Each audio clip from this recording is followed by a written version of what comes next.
Hello students, how are you? I hope you are doing good बच्चों. So today we are going to start a new chapter, new topic which name is narration, direct and indirect. तो यहाँ पर narration पढ़ने वाले हैं बच्चों direct और indirect base पर. So पहले हम इन sentences को read कर लेते हैं बच्चों. So read these sentences first. Sneha said, I want to eat an apple. Sneha said that she wanted to eat an apple. So there are the two ways in which we can report what someone says. The first sentence we use the exact words of the speaker. This is called the direct speech. तो यहाँ पर रखेंगे बच्चों example देख लेंगे कि direct speech किसको बोला जाता है, जिसमें आप देखेंगे कि जो एग्जैक्ट वर्ड्स होते हैं जो स्पीकर्स के थ्रू निकाले जाते हैं, डिलीवर किए जाते हैं, उन्हीं को बच्चों डायरेक्ट स्पीच कैटेगरी में रखते हैं. जैसे कि फर्स्ट सेंटेंस के अंदर है स्नेहा ने साफ साफ बोला है I want to eat an apple, तो ये कहलाता है बच्चों direct speech. In a sentence containing direct speech there is a verb of speaking which is called the reporting verb. Here the reporting verb is said. In the second sentence we report what is being said without quoting the exact words of the speaker. This is known as the indirect speech. So indirect speech के अंदर बच्चों यहाँ पर किस तरह से जो speaker है उसने नरेट किया था, कोट किया था, तो एग्जैक्ट वर्ड्स को ही हमें नरेट करना है किसी थर्ड पर्सन को, तो उसको बोलते हैं इनडायरेक्ट स्पीच में. The main changes to be made in indirect speech are explain below, जिसमें स्टेटमेंट्स दी गई हैं. सबसे पहले आप चेंज ऑफ प्रोनाउंस पर्सन को किस में चेंज करेंगे. The pronouns of the first person I, me, my, we, us, are change into the person and gender of the subject of the reporting verb. Second में the pronouns of the second person you, your change into the persons and genders of the object of the reporting verb.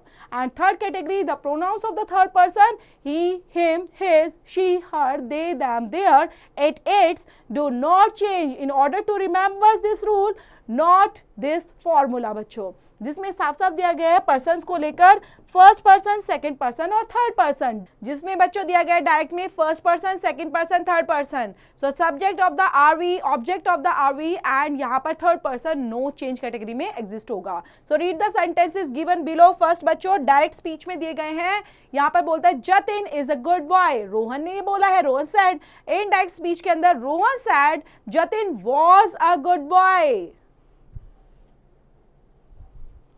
Mother said the door is open. Mother said the door was open. I will go to Japan, Arnav said.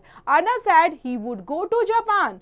The man said you can sit there. The man said he and we could sit there. The tense of the verb of the reported speech is not changed in the following cases. कहाँ पर change नहीं होती बच्चों.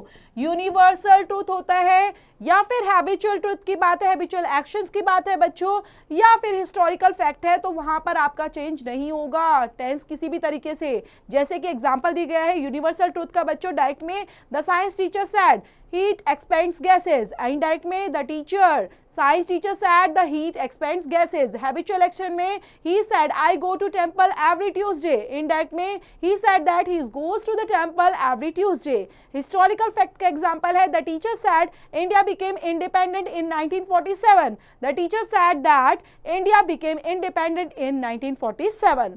तो note के अंदर देख लेंगे बच्चों, यहाँ पर कुछ दिए गए हैं हमारे important note. Two of the most commonly used reporting verbs are said and told. Look at these sentences. Nia says, I think it will rain today. So यहाँ पर Nia told me, I think it will rain today. When we need to mention to whom something is being told, we use told when we either do not know or do not want to mention to whom something has been said. We use said का करते हैं. If we want to use said and also want to mention to whom something has been said, we must use to. Thus, it possible to say Nia said to me, then I think it will rain today. But you cannot say any of the following. Nia told me it will rain today. Nia told it will rain today. Nia said me it will rain today. तो इस तरह से बच्चों आपको exact ही यहाँ पर use करना होगा. तो इसी बेस पर एक्सरसाइज दी गई है बच्चों, आप चेंज करेंगे यहाँ पर भी डायरेक्ट स्पीच में इनडायरेक्ट में. नेक्स्ट दिया गया है बच्चों इंटेरोगेटिव सेंटेंस को लेकर. अगर इंटेरोगेटिव सेंटेंस हमें मिल जाते हैं तो how can we change into indirect speech. So in reporting questions in indirect speech के अंदर फर्स्ट यहाँ पर दिया गया है the reporting verb is changed into asked, inquired, demanded में चेंज होते हैं।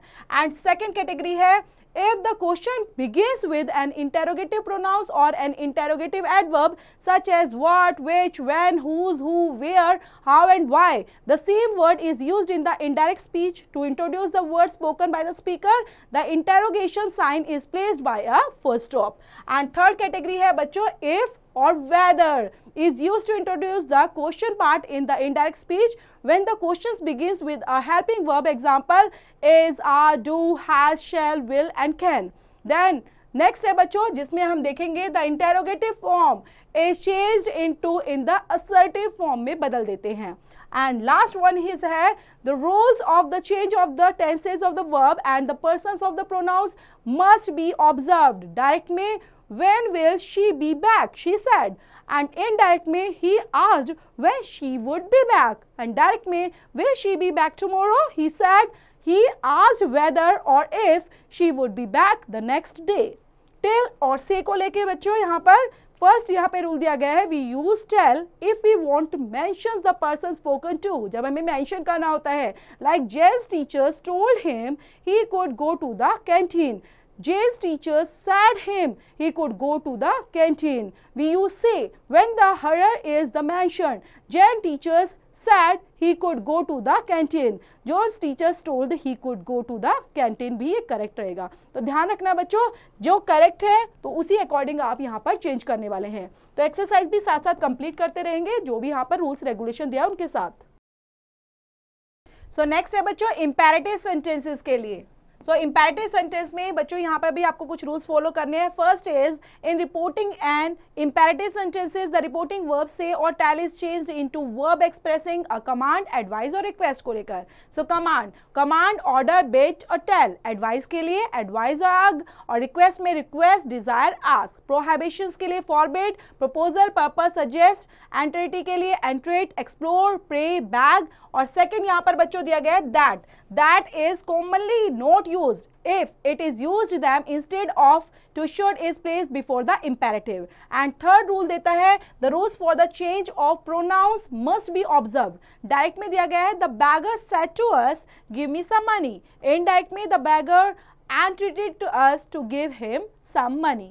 And direct के अंदर the general said to his soldiers march forward. The general ordered his soldiers to march forward. The principal said to the boy, don't pluck the flowers. The principal forbade the boys not to pluck the flowers. तो यहाँ पे मना किया गया है इसलिए हम forbade का यूज करेंगे बच्चों।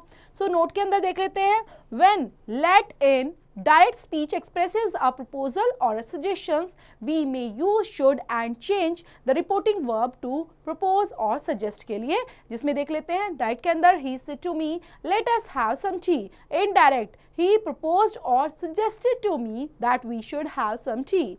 When let does not expresses the proposal, it should be changed into might or might be allowed or into some other verb according to the sense. Direct के अंदर he said let me have some water. Indirect he wished that he might have some water. Then exercise दी गई है बच्चों उन्हीं से related इनको complete करेंगे। नेक्स्ट है exclamatory sentences. So exclamatory sentences के लिए बच्चों क्या आप यहाँ पे रूल्स अप्लाई करेंगे डायरेक्ट स्पीच को इनडायरेक्ट में चेंज करने के लिए। First rule is when the contents of the exclamatory sentences are reported the reported verb say और tell is change into exclaim, cry out, pray, confess, etc. And second rule के अंदर all the interjunctions and nominatives of address are omitted or sometimes put as the object of the reporting verb, but the force of interjunctions is kept by suitable adverbs or other expressive words as had indicated below. So hooray or ha expresses joy, what or oh expresses surprise. Direct she said alas he is dead. Indirect में she cried out with sorrow that he was dead. Direct के अंदर hooray we have won the match said he. Indirect में he exclaimed with joy that they had won the match. तो इसी base पर बच्चों exercise दी गई है इनको भी कंप्लीट करते रहेंगे और ये प्यारा सा चैप्टर बच्चों यहीं पर फिनिश होता है जिसमें कुछ रूल्स रेगुलेशंस के साथ आपने सीखा कैसे आप डायरेक्ट में इनडायरेक्ट में चेंज कर सकते हो और स्पीच को कैसे आप इनडायरेक्टली फॉलो करा सकते हो। तो पढ़ेंगे और चैप्टर को थोड़ी समझते हुए जो भी रिमेनिंग एक्सरसाइज है चैप्टर से related you have to complete those बच्चों।